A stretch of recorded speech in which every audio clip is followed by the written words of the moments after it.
no longer on that team. In fact, I think she's on the Mystics now, come to think of it. And then you got 2 games in a row, Friday and Sunday.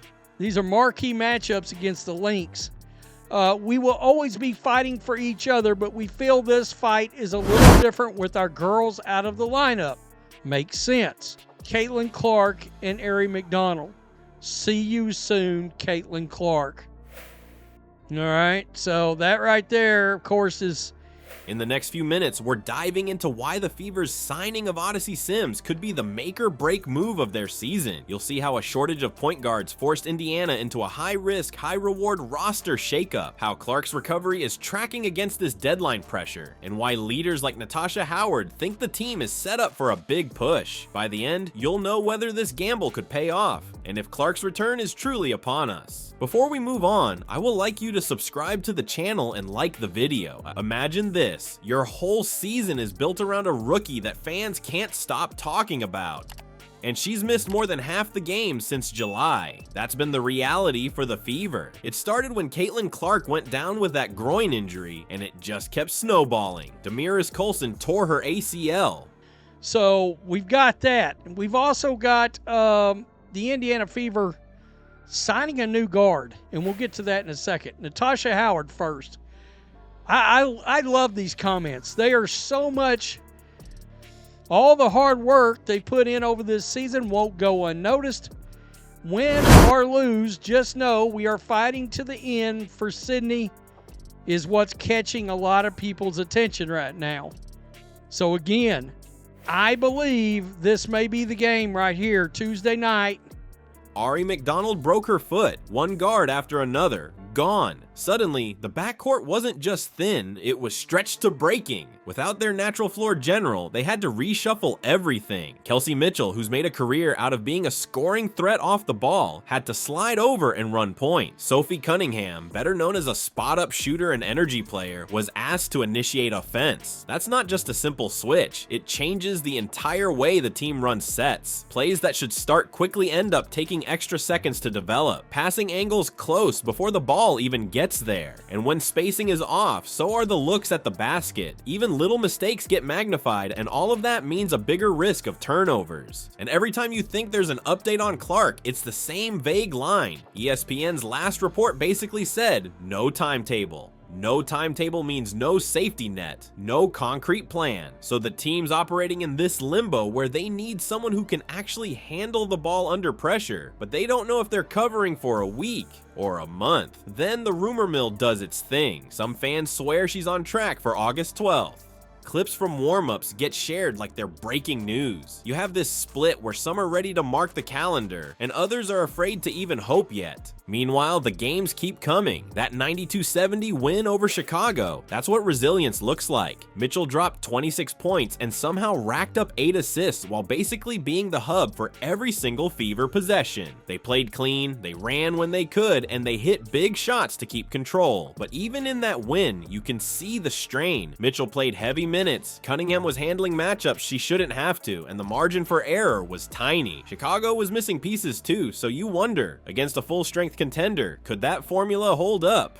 This is where it gets tricky. When you don't have a pure point guard, every possession feels a little like walking a tightrope. You can win a few that way, maybe even go on a mini run, but a whole playoff push? That's hard to see without someone who can settle the game down, break presses, and direct traffic without having to think about it. It's not about flashy passes or highlight reels. It's about making sure the other 4 players are in the right spot every single time. Right now, the Fever are surviving on grit and adaptability, but how long can you keep stretching a lineup before it snaps? You can see the effort wearing on players who are taking on roles outside their wheelhouse. You can also feel the urgency from the front office. Waiting on Clark might feel like the patient move, but each game is ground you can't afford to lose in the standings. So if the backcourt is teetering like this, the next question is huge. What kind of player could come in right now, steady the offense, and give them a chance to not just hold on, but actually build momentum until their star returns? So the Fever went out and grabbed somebody who has been in the league for 12 seasons and has zero fear of big moments.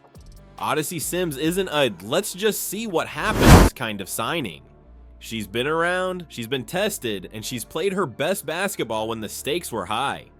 We're talking about the former number, 2nd overall pick in her draft, a 2019 All-Star, and someone who's made a career out of running offenses and creating scoring chances both for herself and her teammates. That's the kind of resume you don't just find sitting on the market every day. But here's the thing. Her game doesn't look anything like Caitlin Clark's. Sims isn't known as a deep-range shooter who spaces the floor from way beyond the arc. That's never been her thing. Clark can pull from the logo and warp defenses. Sims does her damage inside the arc, getting into the paint, using her strength to absorb contact, and forcing defenders to make tough decisions. So you have to ask, how does a player like that fit into an offense that's been built to stretch defenses and create lanes from long-distance threats? If you look at what she did earlier this season with the Sparks, you can start to see the answer. Sims started 11 of the 12 games she played and averaged right around 10 points a night. She wasn't just out there as filler, she was handling the ball, initiating sets, and controlling tempo.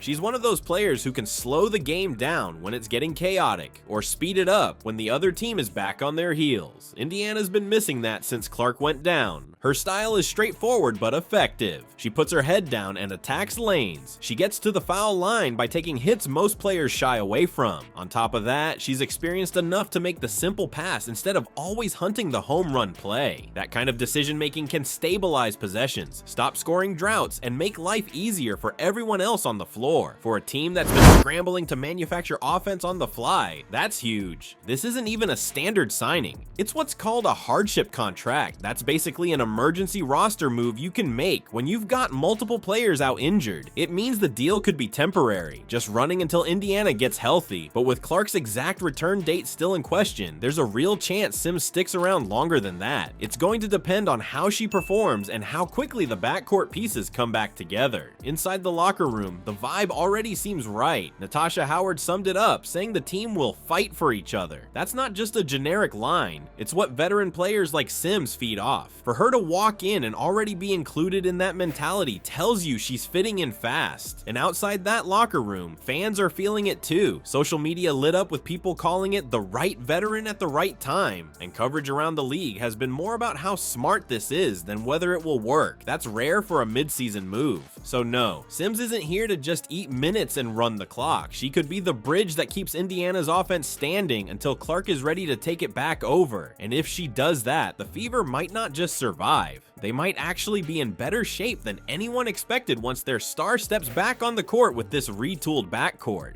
The Fever aren't just betting on Odyssey Sims to carry them. They're betting that every tough game without Clark is shaping them into a team that's sharper, tougher, and ready for anything when she's back. Keep your eye on this squad. If Clark returns soon and Sims holds that backcourt together, we could see a run that barely anyone had on their radar at the start of the season. And think about it. Clark with fresh legs, surrounded by a group that just survived the grind without her. That's a completely different kind of threat, and it might happen sooner than you think.